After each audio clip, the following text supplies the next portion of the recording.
So my first question was, what made you sign up for the cello yoga course? It really resonated with me. First of all, as an adult coming back to the cello, I'm much more stiff than I was Yeah. as a kid. Sure. And my brain tends to overthink things. So, the meditative aspect, combining it with the yoga, which I love doing as well, just was a really good connection for me. Yes. And it has helped me to relax a bit more into my playing and stop thinking so much. Yeah, it's good. Good not to think so much for sure. Great. Yeah, and what have you found most useful so far out of the material that you've been covering? Um, that's a good question. All of it's been great. I think that the rhythmic breathing exercise has probably been my favorite because it really just forces me to start connecting the breath and the movement and the notes a little bit more. As a flute player growing up, breath was very important to the flute. But as a cello player, like trying to get my mind back to, having to still do that connection between breath and movement on an instrument that doesn't require wind is, Right. is a little bit different. So that's helping me make the mental connections and the Yeah. body connections. Yeah, well, those are really great answers. Thank you so much. That's it. That's the only two questions that I had. I just Okay. wanted to get a sense of what it was that people are resonating with. That Yeah. those are really great points that you make, especially the one about like as a wind player going to a string instrument. That's something that I try to get people to understand, that like playing a string instrument, if you play it as if you were a wind player or a singer, you're gonna sort of really connect to all those things that those instrumentalists take for granted, because they have to think about their breathing, whereas Yeah. as string players we don't really have to, but it helps so much for us to feel much more comfortable when we do that. Yeah. So yeah, great. Those are wonderful answers. Thank you so much. Great. Yeah. Yeah, and the other thing I just wanted to mention, like if you do want to continue like with one-on-one sessions, I do offer those as well. So Okay. if you wanted to do a one-on-one coaching thing, what I do is sort of short-term coaching packages. So if you wanted to continue with the one-on-one coaching, we could make a schedule and talk about doing one-on-one sessions. If that's something that you're interested in, I could send you some more information about that.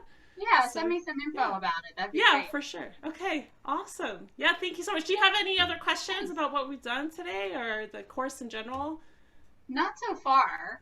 Great. I'll Well, definitely if you check it have any questions, you can just post them in the Facebook group, and I'll answer them right away. You can also out. post like in that group, if you want to post practice videos, like videos of yourself working on something, and then you have a question. That could be really Okay. helpful, because then I can see what you're doing, and then I can give you an answer. So Okay. yeah, Great. Yeah. great, awesome. I'm sure I will have more questions as I I'm move through it, I'm but sure there's a lot of stuff, and I just keep adding material to the course. Like as people sort of mention, oh, I'd like to learn about this or learn about this, I'm just kind of adding to it all the time. So yeah.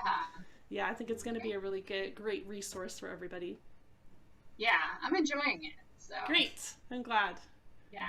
Yeah, Glad I so found you. I don't even remember how I found you. It was probably through one of the cello groups or maybe something. through one of the cello groups. Yeah, I'm a pretty Yeah. active member of a lot of the groups. The Apprentice Cello group, Suzuki Cello, like there's a whole bunch of them. But yeah, I'm Yeah. glad you did find me.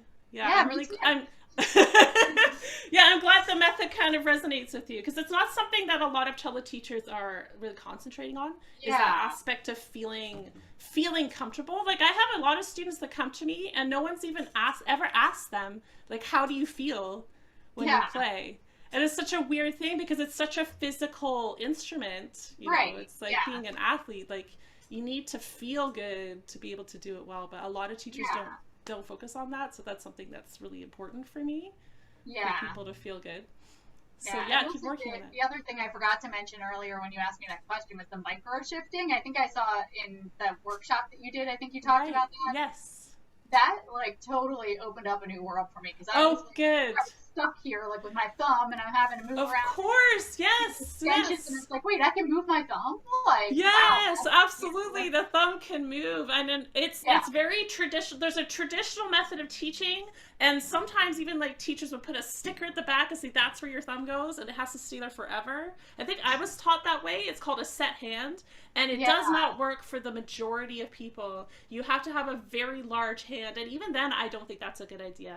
Like, I think your thumb needs to be moving around, but it's especially helpful for people with small hands. Yeah. The reason that method developed is that, like, in the olden days, like when a lot of these pedagogues were writing these method books, they were all men, for one thing. They all had like giant hands, and they didn't have these issues that smaller handed people have, right? I mean, really, a full size cello is meant for a full size male. Like, the full size cello is technically, like, a lot of women, I recommend, if you ever have the chance to try a 7/8 cello, that size makes more sense, really. If you ever have the chance to try 7/8, they're beautiful instruments, and it's just the strain is not the same. It's like, if you've been playing like me, I've been playing since I was a child, so my, I have all, like, the gymnast fingers or whatever. I'm able to get around the stretches, but even still, I kind of wish that I had been able to learn on a smaller instrument. Yeah. Because it just makes a lot more sense. So yeah, if you ever get a chance to try one out, you might be surprised by how easy it is to play. Yeah. Yeah, thank you so much for your time. This was really great today. Yeah, thank you. I hope we can work together again in the future. And I'll send you some info about the one-on-one coaching that I do. Definitely. Okay. Great. All right. I'll see you soon. Thank you so much. Bye.